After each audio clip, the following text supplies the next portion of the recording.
Hello and welcome back to Deliverance, our 8-week series of teachings for refreshment and strengthening. We're in week 5. This is what we've done so far. In episode 1, we opened the question, what is deliverance, God? Show it to me. In episode 2, we embodied the choice to rest devotionally in allowing deliverance, really deepening that feminine energy and completely removing the survivor guilt that says, I have to be self-sustaining in life. In episode 2, we were choosing to be chosen. And that led us to episode 3, where we let go of everything belonging to the reality that we were praying for deliverance from. An exquisite release, deep, thorough, quick forgiveness.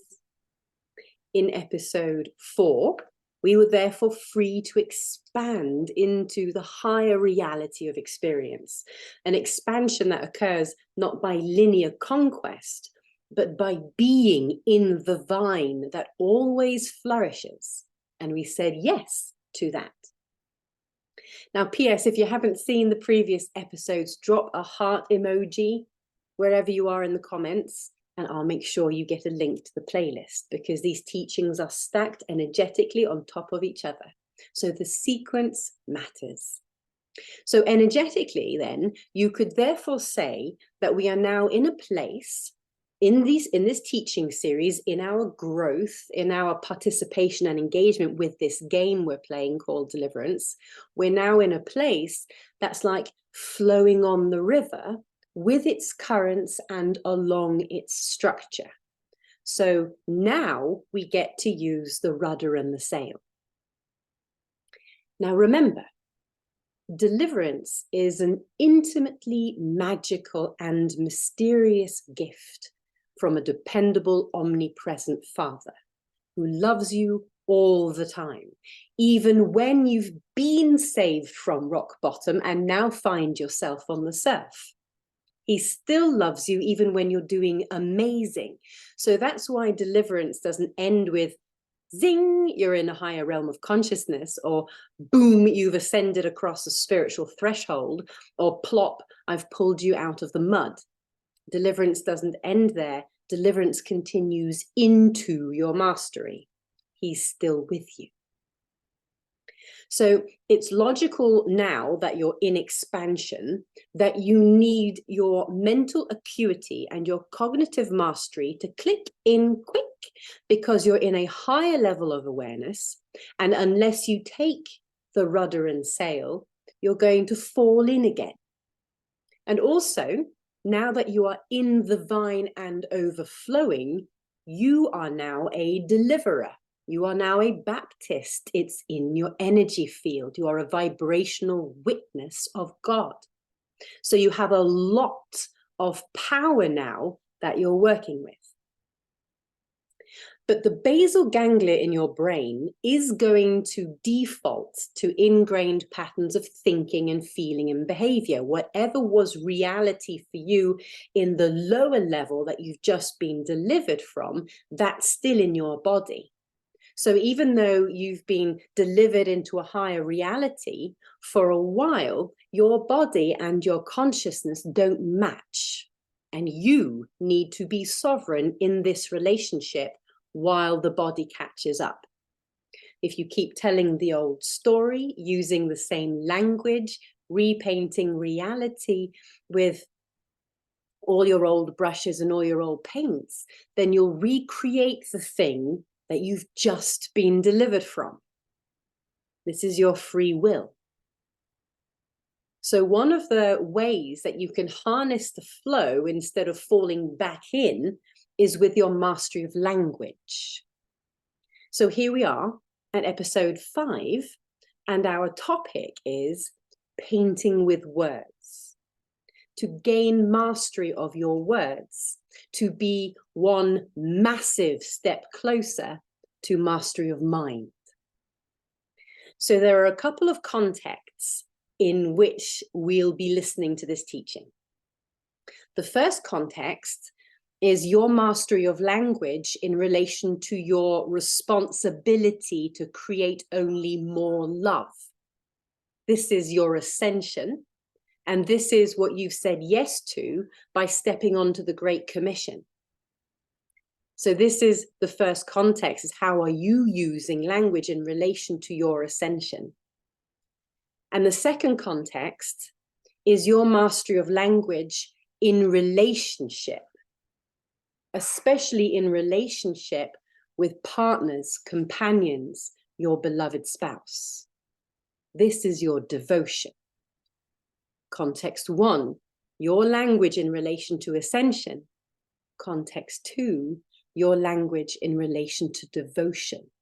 And both of these are wrapped into today's thought experiment. Yes? Good. So by the end of this teaching, you will have an even more sovereign authority over the way you paint with words, now that you've been delivered into a higher reality.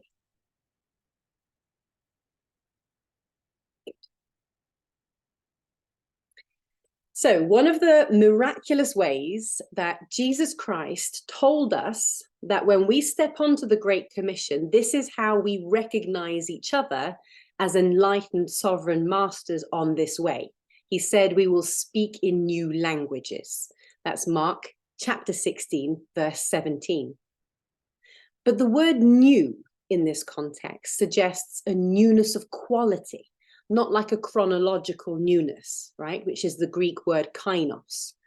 In other words, the Lord tells us that this gift of speaking new languages involves a fresh or new way of speaking, not like a new string of gibberish that no one's put together before, like the language, the constructed language Esperanto, when they tried to make one universal language that we would all speak together. It didn't work.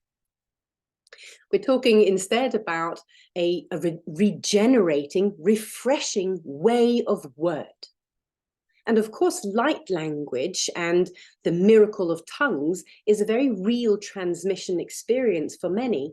But in this teaching, we're dealing with human language in creation and exchange. Now, think for a moment at your log of consciousness having been delivered with your electromagnetic authority.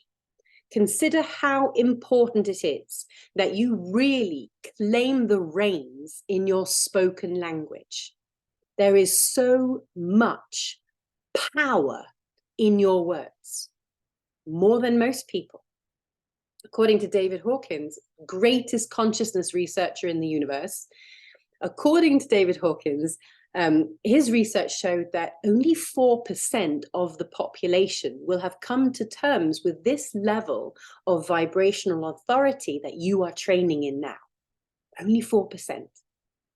So let that sink in for a moment. You have a responsibility to master your words. Personally, I've always loved words. When I was little, I wanted to be an author. I am. My favorite subjects at school were English and philosophy. So here's a shout out for Vivian Hall and Paul Pickering at Skagerrak, they're my teachers. I chose a bachelor degree in criminology and journalism because it involved weird consciousness and words. My awakening was activated when I wrote my first novel titled Ascension Denied, this one. As per here, a rollickingly hilarious book and extremely hard to get hold of because the publisher went bust. The law of attraction was proven to me when I wrote my second novel, and I've actually come to understand, synthesize, and formulate a sovereign cosmology using words. And through that was able to create a modality and practice clinical ascension, helping my clients cross spiritual thresholds using precision prayer, words. And another one of my favorite jobs to do is every other week, I give a guided meditation at the Objects of Magic retreats here in Sarasota, where I craft beautiful tapestries of descriptive language that takes the listener's mind on a journey into a wellspring that refreshes and restores. And I incorporate song too. So it is my voice that carries the medicine of Christ inside each sanctified word. So I love words. Let's do a thought experiment.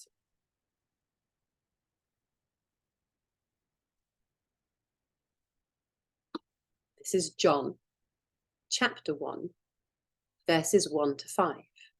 Listen. In the beginning was the Word, and the Word was with God, and the Word was God. The same was in the beginning with God. All things were made by him, and without him was not anything made that was made.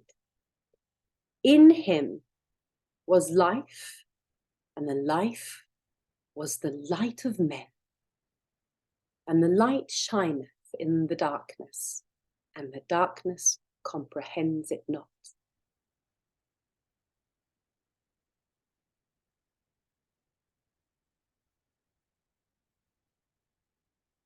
Type in, I am word.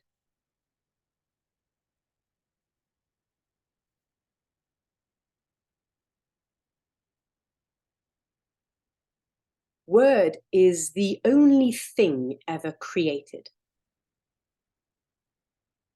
It is the only begotten. It is the primordial movement for all creation. It is the extending touch of God that forms the dunes out of all the particles out there in the vast expanse of possibility.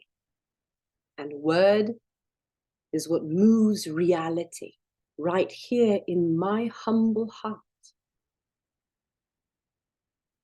And what's more, 50 words is all it takes to differentiate a creative vocabulary of an outstanding linguist from a mediocre vocabulary of a mainstream person. 50 words is the only difference between the mindless scroller who repeats the same old jargon day after day and an outstanding linguist with the sovereign authority to create a world of love. Think about that, 50 words. Replace some of your common words for 2 months and you will be in the verbal elite. If you need to convince your ego to come along for the ride, tell it 50 words is all it will take and you will be in the verbal elite. That's true. We get stuck in ruts in all kinds of things in life, and language is one of them.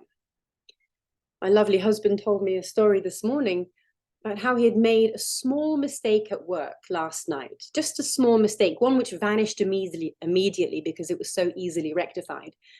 But then he spent the night in bed fretting and analysing and recreating and processing until he made the sovereign choice to release it and move on. Mark Twain said, I am an old man who has known a great many troubles, and none of them ever happened. We create our suffering with intricate and complicated plot lines of what we say is occurring, using words. And the vibrations of these realities move adamantine particles into position, and we create. For a while last year, this is a true story, I was in a lot of pain. There was misalignment in my skeleton, there was scoliosis in my spine, and the muscles up my back and neck and shoulders were all knotted up, and I was in tremendous pain. I know the spiritual root cause of what it was. It was really affecting my posture. But when I chose to be delivered from it, when I decided now's the time to be delivered from this chronic pain, I was ushered along a flow of movement, chiropractic, supplements, massage, cranial sacral, all these treatments manifested for me, and it solved the problem within a very short period of time, which was obviously too fast for my consciousness to allow. And here's what I observed. You know those fantasy conversations that go on and on in your mind? I watched the me perspective playing as if I am one with back and hip pain. And I was inventing a pain-related problem to imaginary chat about. So even though the physical experience of pain had gone because I had been delivered from it, my subconscious was still operating from that framework with the creative consequence that follows. And here's the creative consequence that follows. My body was so aware of the strange void where the not pain was, like it was missing something. And that's because of the issue above. I was creating that it should be there, and it wasn't there. So I observed my body choosing postures to try and conjure the pain that was supposed to be there. Just now in the Oasis, our girl Esther shared an incredible story of this sort of level of sovereignty where you can stand behind the conversation that's going on and you can bear witness to what would be creating if you allowed it. Because if I hadn't brought my awareness to that conversation between my body and my monkey mind, I wouldn't have interrupted that conversation, and I would have experienced a reforming of the manifestation that I had been delivered from. Matt said this morning when we were sitting outside in the garden, he said one of the hardest parts of deliverance is accepting that it's happened.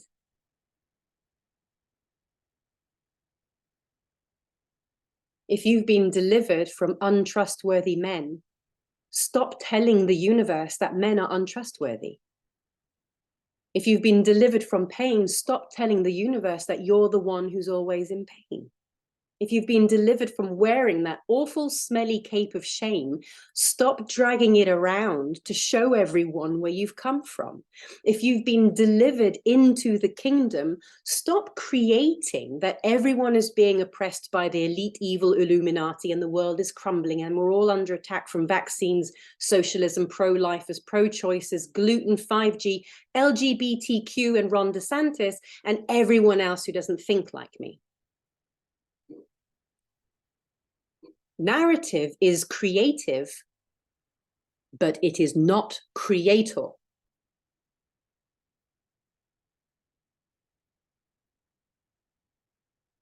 Narrative is creative, but it is not creator. 50 words is all it takes to differentiate a mediocre base vocabulary that lives in illusion from a diverse and descriptive tapestry of an outstanding linguist.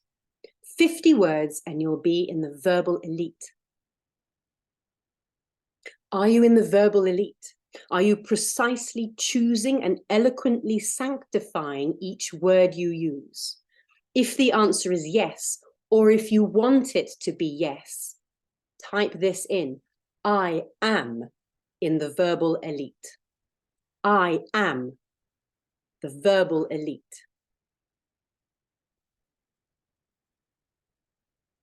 Do you want that level of authority and sovereignty in your language? I am in the verbal elite.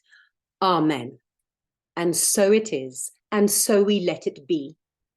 So now act like it. Yes. Here it comes. I am in the verbal elite. I am in the verbal elite. Matthew is, and Christy is, and Esther, and Jessie, and Steph, and John, and Michelle. Yes. Now, if you consider that word is a portal that opens access to new dimensions, right? Because narrative is creative. So your word is a portal that opens access to new dimensions of reality. That means you're going to have so much fun shaking up your linguistic magic because each new word you incorporate this week opens a higher dimension of reality for you to experience. If you don't believe me, judge me by my fruit. It's true. This is Proverbs 16:24. Gracious words are like a honeycomb, sweetness to the soul and health to the body. Imagine your life when it's soaked in this honeycomb. A strong vocabulary facilitates precise prayer, and it helps you avoid vague or irrelevant realities. We're not talking about using harder, longer, more complicated tongue-twisty words, but to broaden your range of vocabulary. So you become better at describing specific settings and emotions and ideas. And you also hone a skill that's known among writers as painting with words, because you find yourself more able to be understood and received. And therefore, you'll also be more able to be understanding and receiving. So on the one hand, your mastery of words helps you be understood and received, and it helps you understand and receive. And that means intimacy deepens when you speak with refreshing language. So that's why one of the things we do in the Oasis, which is our inner circle of students of truth, we train in vocabulary and affirmation and effective prayer and neuro-linguistic programming. And we focus on language that you can easily summon and easily use, language that isn't designed to baffle or trip up your listeners, not to bedazzle or seduce or manipulate, but to truly bring your meaning directly to the heart of your listeners, to sanctify the shared space of creation between you and your listeners, and to elevate your impact and authority in your field of true influence. And most of all, to give birth to more love.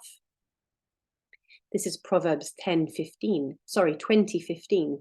Wise speech is rarer and more valuable than gold and rubies. Wise speech more valuable than gold and rubies. Wise speech rarer. 50 words, and you will be amongst the wealthiest on the planet. You can take such delight with painting with words. I am Word. Word is the only begotten, which means he spoke my name into being. My name is a vessel for his loving creation through me. Right now, wherever you are, say your name and know thyself. I am. Sacred magic is word. Word creates distinction between one essence and another. It shapes each other's understandings and influences meaning and movement. So consider, what did he put in you when he spoke your name? What was his meaning when he said your name?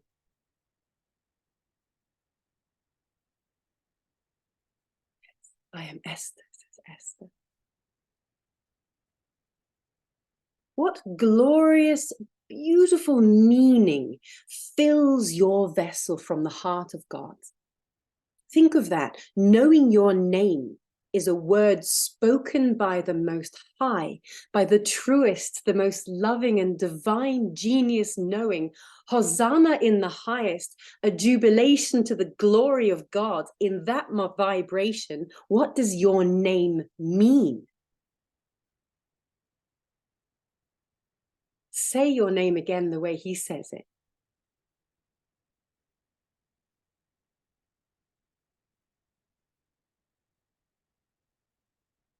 I am Elizabeth.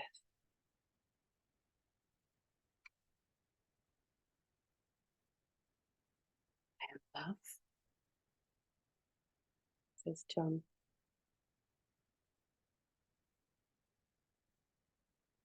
And with that same attention and devotion, consider what is in a word when you use it.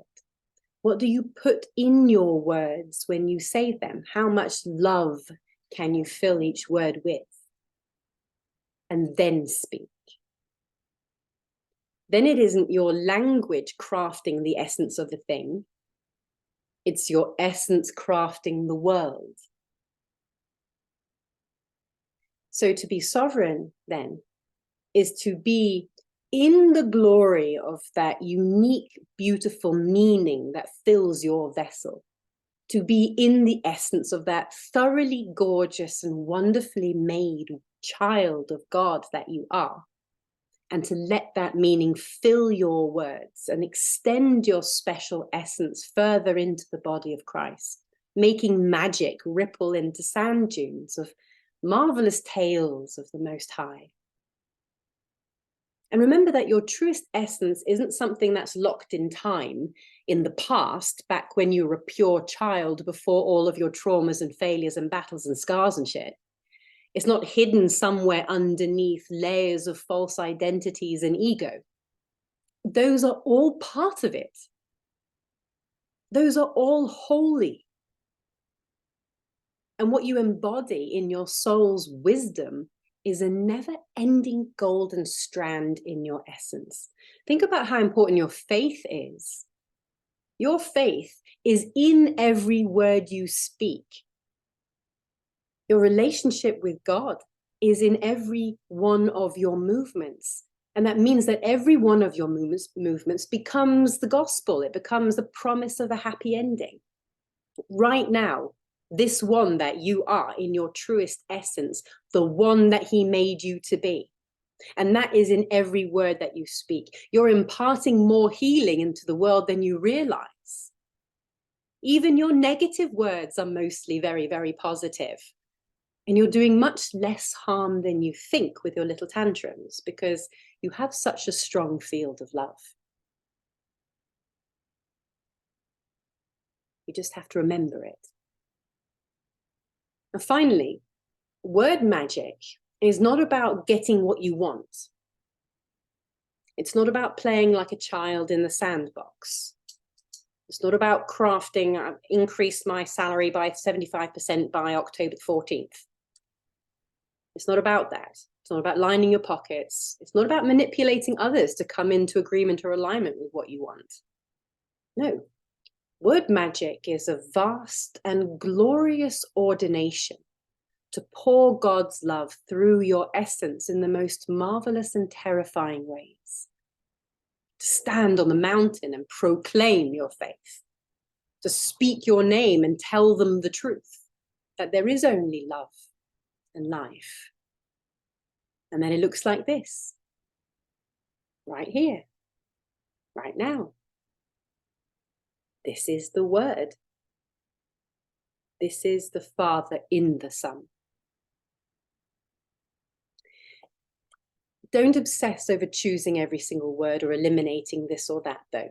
Don't get stuck on trying to perfect the linear construct of your language, but do cultivate and enrich your vocabulary so that there are appropriate robes for your love to wear when you need to respond or speak a new reality into being. This is Proverbs 18:4. A person's words can be life-giving water. Words of true wisdom are as refreshing as a bubbling brook. Bubbling brook. And these words of true knowing and 100% love prayed and spoken over you directly by Jesus Christ, who said, "Whoever drinks of the water that I will give him will never be thirsty again. The water that I will give him will become in him a spring of water welling up to eternal life." That's the power of his word. So this is your magic spell for this week. 50 words. Type it in, 50 words. Write it down in your notebook, 50 words. Put it on a post-it. Put it on your mirror, 50 words. And then find 50 new words to incorporate into your daily vocabulary and practice using them, especially to describe your new higher reality, especially when you go out into the world to tell them who you are and to tell them who they are in your sight. That's when you use these beautiful 50 words of the kingdom. and then practice using them every day. It's going to help train your brain to match your sovereignty here in heaven. You are here in heaven, and your brain is coming along as well. That's what you're training it. Thank you. Thank you for watching. Please subscribe, please like, please share, please spread sovereignty. And if you want a boost of magic, type your prayer request into the comments on YouTube or Facebook, and the Oasis Prayer Circle will pray with you. If you'd like to join our small study group, the Oasis, follow the link in the description of this video. And now I will turn off this live stream and we'll open the table here in the Oasis and we'll feast together. Thank you for watching.